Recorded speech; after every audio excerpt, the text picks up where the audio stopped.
Assalamualaikum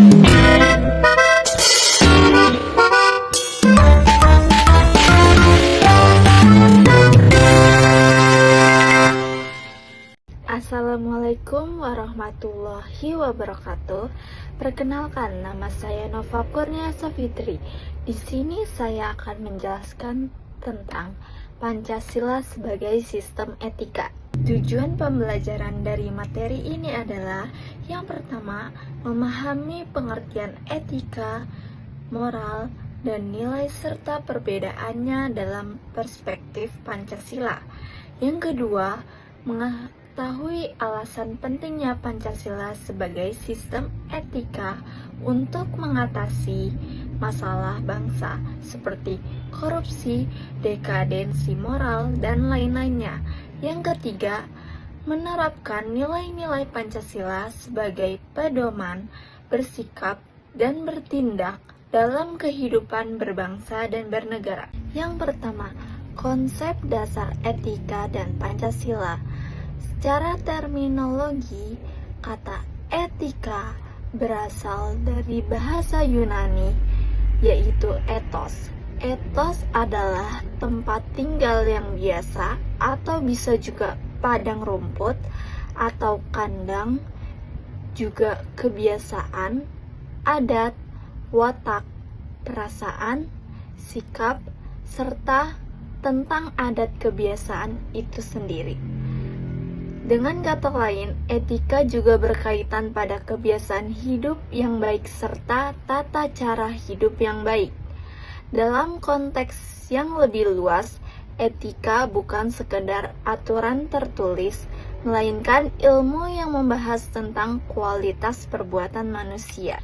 Etika dibagi menjadi dua kelompok, yaitu etika umum dan etika khusus. Etika umum, etika yang membahas prinsip-prinsip dasar tentang baik dan buruk secara umum, seperti kewajiban, tanggung jawab, dan nilai moral. Sedangkan etika khusus, etika yang membahas penerapan prinsip-prinsip moral dalam bidang atau situasi tertentu, baik kehidupan pribadi ataupun sosial. Kedua, aliran-aliran etika. Dalam filsafat moral, dikenal sejumlah aliran etika yang digunakan sebagai bahan perbandingan dengan etika Pancasila. Aliran-aliran tersebut antara lain: yang pertama, etika keutamaan, sebuah sikap seperti sikap baik hati, mandiri, murah hati, bekerja keras, bekerja sama, bijaksana, peduli, empati, toleransi, sadar, bernalar, dan suka memberi. Yang kedua, etika teleologis, suatu tindakan yang dilaksanakan di mana tindakan itu akan menghasilkan tindakan benar sesuai moral dan dilaksanakan seperti kewajiban. Contohnya seperti seorang guru memberikan hukuman ringan kepada murid yang melanggar aturan, agar murid tersebut jera dan menjadi pribadi yang lebih baik. Yang ketiga, etika deontologis, teori etis yang bersangkutan dengan kewajiban moral sebagai hal yang benar dan bukannya membicarakan tujuan atau akibat. Contohnya seperti mengerjakan tugas, jika dikerjakan maka dapat dikatakan benar, jika tidak mengerjakan maka tidak benar atau salah. Yang keempat, etika Pancasila, etika yang berisikan nilai-nilai Pancasila yang harus diimplementasikan oleh setiap individu dan warga negara Indonesia. Dengan etika ini diharapkan setiap manusia dapat hidup tentram, nyaman, memiliki harga diri dengan menjalankan etika Pancasila ini. Tentunya bagi bangsa Indonesia akan menjadi bangsa yang bermartabat. Yang ketiga, struktur nilai, moral, dan norma dalam Pancasila. Untuk memahami Pancasila sebagai sistem etika, kita harus membedakan 3 konsep yang saling berkaitan, yaitu nilai, moral, dan norma. Yang pertama, nilai atau value. Nilai atau value adalah kemampuan yang dipercayai yang ada pada suatu benda untuk memuaskan manusia. Sifat dari suatu benda yang menyebabkan menarik minat seseorang atau kelompok. Jadi nilai itu pada hakikatnya adalah sifat dan kualitas yang melekat pada suatu objeknya. Dengan demikian, nilai itu adalah suatu kenyataan yang tersembunyi di balik kenyataan-kenyataan lainnya. Menurut Notonagoro, nilai dibagi menjadi 3, yaitu yang pertama, nilai material, yaitu segala sesuatu yang berguna bagi jasmani manusia, contohnya seperti sandang, pangan, dan papan. Yang kedua, nilai vital, yang segala sesuatu yang berguna bagi manusia untuk mengadakan suatu aktivitas atau kegiatan, contohnya seperti kesehatan, keterampilan, dan alat kerja. Yang ketiga, nilai kerohanian, terdiri dari nilai kebenaran atau akal, keindahan atau perasaan, kebaikan atau kehendak, dan nilai religius atau kepercayaan. Yang kedua, moral. Moral merupakan suatu perwujudan dari aturan-aturan serta prinsip kebenaran yang sebelumnya sudah ditentukan melalui kesepakatan. Moral juga dapat diistilahkan sebagai bentuk kesetiaan manusia, kepatuhan, atau perilaku yang tidak melanggar ketetapan yang sudah ditentukan, baik di lingkungan masyarakat, agama, dan negara. Yang ketiga, norma. Norma adalah perwujudan atau bentuk dari keadaan manusia. Yang mencerminkan manusia berakal adalah manusia yang selalu menjaga dirinya dan hubungannya baik dengan Tuhan, manusia, dan lingkungan. Norma adalah suatu kehendak yang diciptakan dari hasil tata nilai manusia dalam kehidupan. Oleh karenanya, norma dalam kehidupan manusia dapat diklasifikasikan menjadi beberapa poin. Di antaranya, terdapat norma agama, norma kesusilaan, norma filsafat, norma sosial, dan norma hukum. Yang keempat, urgensi Pancasila sebagai sistem etika. Urgensi Pancasila sebagai sistem etika menjadi suatu hal yang penting dalam kehidupan politik bangsa. Tujuannya adalah untuk menciptakan regulasi pemerintah yang adil serta dapat mensejahterakan bangsa.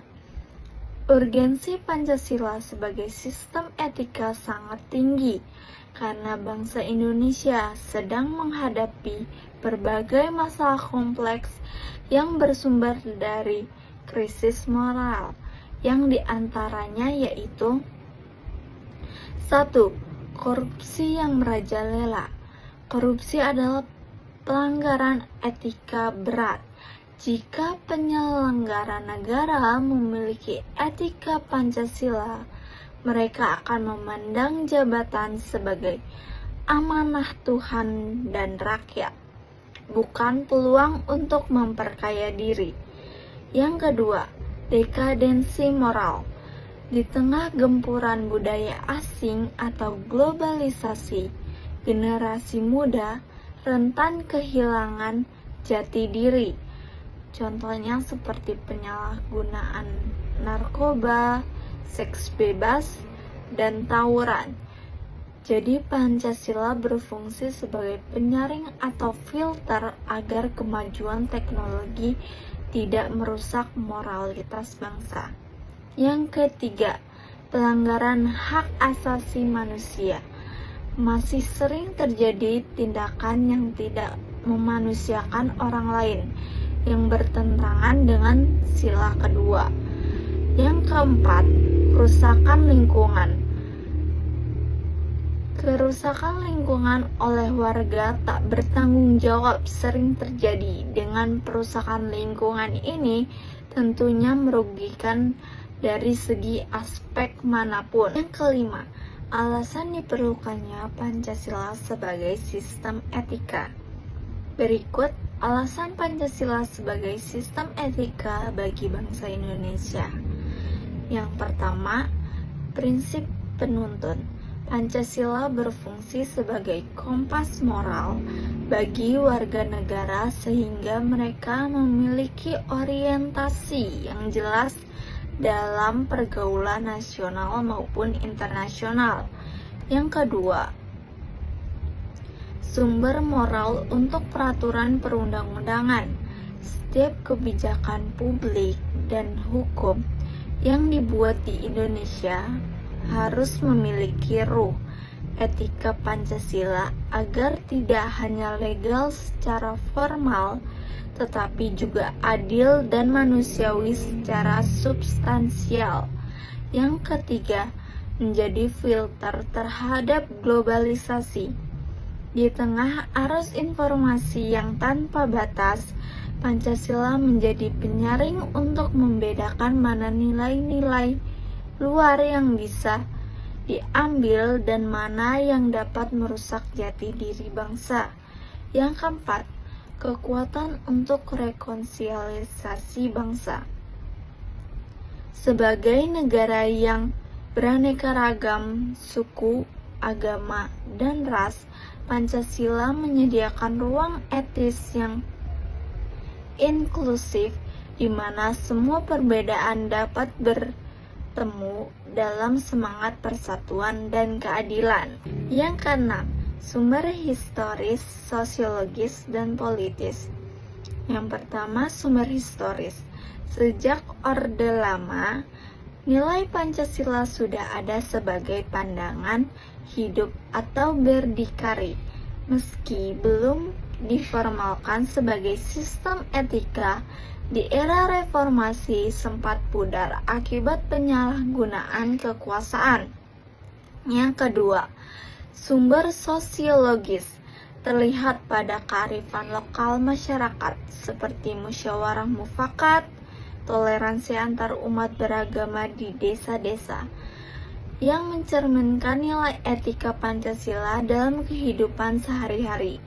Yang ketiga, sumber politis.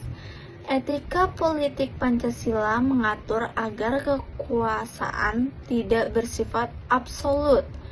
Hukum harus bersumber dari nilai moral rakyat, bukan semata-mata kemauan penguasa. Etika politik bertujuan untuk memanusiakan manusia dalam sistem tata negara.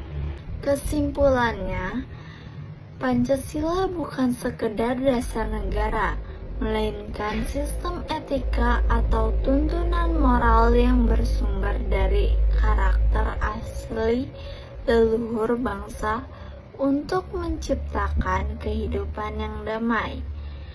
Urgensi Pancasila sebagai sistem etika adalah sebagai benteng dalam menghadapi masalah nyata seperti korupsi, dekadensi moral, pelanggaran HAM, dan kerusakan lingkungan. Dengan mengamalkan etika Pancasila, Indonesia dapat menjadi bangsa yang beradab dan bermartabat di mata dunia. Pancasila adalah kompas moral kita. Tanpanya, kita mungkin maju secara teknologi, tapi mundur secara karakter. Mari kita jadikan nilai-nilai Pancasila bukan hanya sekedar hafalan, tapi sebagai tindakan nyata dalam kehidupan sehari-hari. Demikian materi yang dapat saya sampaikan. Mohon maaf apabila ada kesalahan atau kekurangan kata. Terima kasih atas perhatiannya. Wassalamualaikum warahmatullahi wabarakatuh.